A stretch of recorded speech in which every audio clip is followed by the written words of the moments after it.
उर्दू इसी मिट्टी की भाषा, मुस्लिम समाज से जोड़ना गलत, सुप्रीम कोर्ट का ऐतिहासिक निर्णय।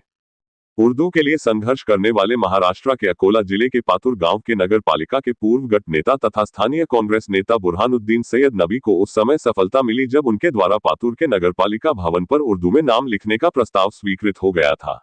जिसका बीजेपी की महिला नेता ने विरोध किया था। सुप्रीम कोर्ट ने अपना फैसला सुनाते हुए स्पष्ट किया है कि उर्दू इसी मिट्टी की भाषा है, इस मुस्लिम समाज से जोड़ना गलत है।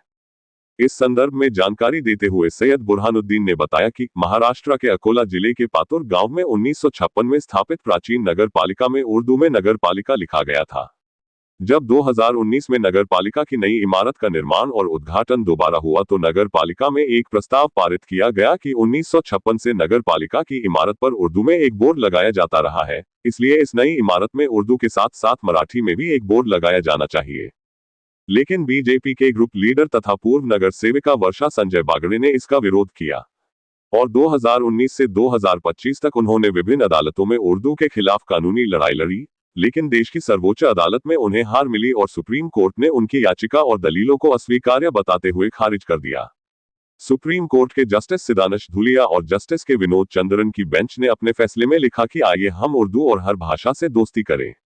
गौरतलब है कि सुप्रीम कोर्ट ने महाराष्ट्र के अकोला जिले के पातुर शहर की नगरपालिका परिषद के साइन बोर्ड पर उर्दू भाषा के इस्तेमाल को सही ठहराते हुए ये स्पष्ट कर दिया था कि भारत में उत्पन्न होने वाली उर्दू भाषा को किसी विशेष धर्म से नहीं जोड़ा जा सकता है।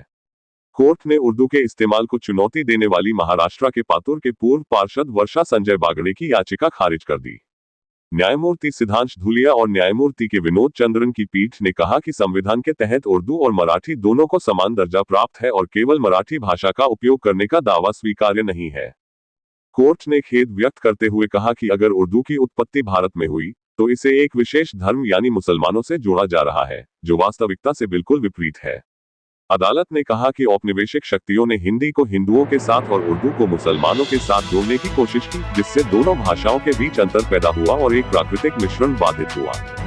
इस फैसले के बाद पातुर नगरपालिका के जमकर आतिशबाजी की गई और एक दूसरे को मिठाई खिलाकर सैयद बुरहान की लड़ाई के लिए उन्हें मुबारकबाद दी। देखते रहें नट न्यूज अकोला और हाँ, चैनल को लाइक, शेयर और सब्सक्राइब करना न भूलें।